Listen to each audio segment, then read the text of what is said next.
and Jenni Carlson here with Barry Tramel. We are in Norman, where Oklahoma has just wrapped up spring with its red-white game.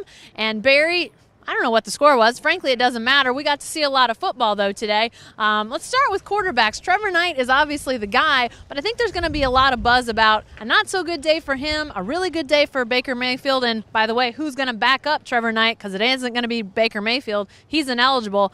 What were your thoughts about the quarterback play today? Well, I mean, the offense was at a big disadvantage. The offensive line missing a lot of key players. No Sterling Shepard, no established running backs. A lot of reason for the offense not to look good, but Trevor Knight still didn't look good. I think he was 5 of 12 passing. When last we saw him, he was carving up Alabama, so that's a big come down. But it's probably to be expected against a veteran Oklahoma defense that sort of knows what's coming. I wouldn't put too much stock into it. Baker Mayfield did look good. That's good for the future in terms of depth. Cody Thomas looked okay.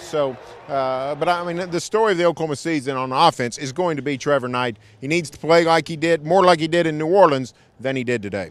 Definitely so. We'll get back to a little more offense in a second, but you mentioned that defense, Barry, and this is veteran defense, 9 returners. You don't really see them in their full glory today because quarterbacks are off limits, not a lot of, tackling to the ground with that, and that we know that's a big part of Oklahoma's offensive game. But Eric Stryker opens the second half of this scrimmage and just decides he's going to go on a tear and get to Trevor Knight, and he does. I think that was sort of reminiscent of, oh, yeah, that's how good these guys can be. Yeah, Eric Stryker sort of took over there for a while and even gave a nice little bow to the crowd to remember. Of course, the scrimmage opened with Bob Stoops celebrating the guys who got game balls at the Sugar Bowl with great performance. Eric Stryker, one of those guys, along with Genio Grissom. So defense should be really good. The brothers Stoops, very excited about this defense all spring. We saw nothing today to squelch that excitement. I think the Sooners should be pretty good on defense in 2014. Well, a lot of people expecting the Sooners to be pretty good all the way around in 2014, and we saw the fan excitement today, Barry, by a crowd of over 43,000. That's the estimate that Oklahoma has for what we saw today, which would be the biggest spring game crowd of the Bob Stoops era.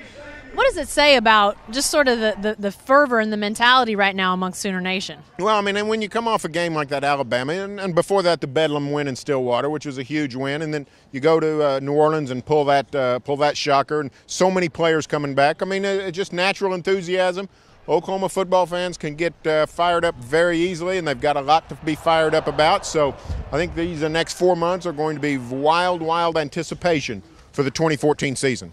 Lastly, let's talk about biggest concerns heading into the offseason, both sides of the ball. I think we can safely say special teams in pretty good shape on a extremely windy, as you can see, day out here. We saw some really good stuff out of special teams. Return game is probably Sterling Shepard, who was out. But defense and offense, Barry, in your mind, what are the 2 things in the offseason that this team needs to most shore up? Well, defense, I mean, they're thin at secondary, and they're going to be using some young safeties.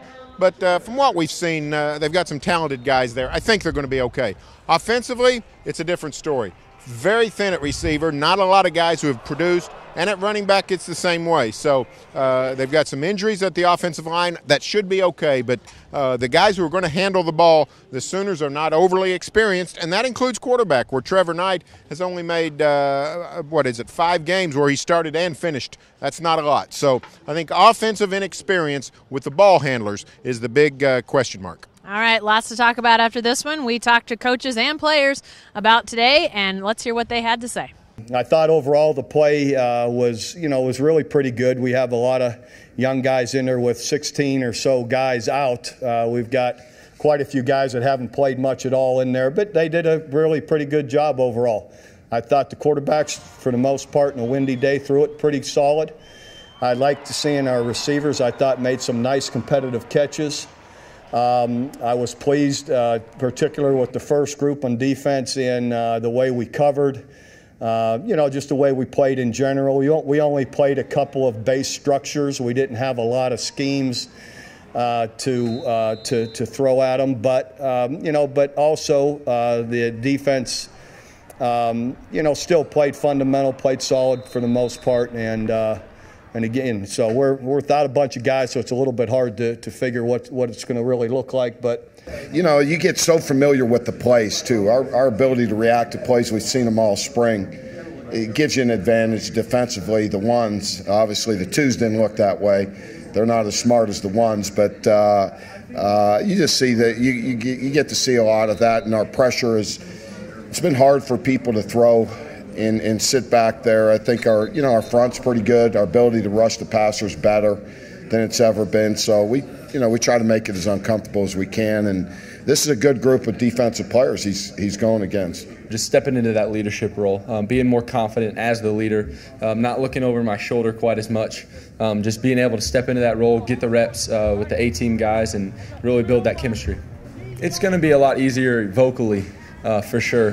Just being able to know I'm the vocal leader now, and I need to step into that role a little bit more. And then as well, just being the same guy every single day, working as hard as I can, and being that guy that's not going to be messing up in the weight room, on the practice field, working really hard. Yeah, really, it's the offense we're running now. There's a lot of, it makes it hard for defenses. We're running a lot of 2 tight end sets and running the ball well, and it's opening up the passing game for us. Really, it's the culmination of guys we got in the room now. We've got a bunch of Blake, Dimitri, Rip, bunch of guys, even Connor and Joey. We got a bunch of guys in our room that can make plays, and I think they're realizing that, and they're playing the best players. So. All right, now Sooner football goes a little bit quiet for the next few months as they go into off-season workouts. Obviously, though, there'll be a lot of talk about this team coming off that Sugar Bowl win. Where can we expect them to be in some of these preseason rankings, Barry? And what do you expect in the first month to 6 weeks of next season? Well, the Sooners will be picked to win the Big 12. They'll be picked to finish in the preseason polls. They'll be very high, somewhere in the 3, 4, 5, 6 range. So they're going to be right in the running for that football 4, the 4 semifinalists in the new college football playoff. And then, they got a pretty good schedule. It's an excellent schedule to succeed. Tennessee's coming here. The Volunteers are rebuilding. La Tech, and on the August 30th, the opener here in Tulsa. West Virginia, they go to Morgantown in September. So maybe the first real test becomes when they go to Texas in October. So it really sets up for the Sooners to really get their bearings in the 2014 season. They can definitely build some momentum, get some experience in some areas where maybe they're lacking at this point. They'll get that chance. Hey, be sure to stay with the best coverage team anywhere at newsok.com and every day in the Oklahoman.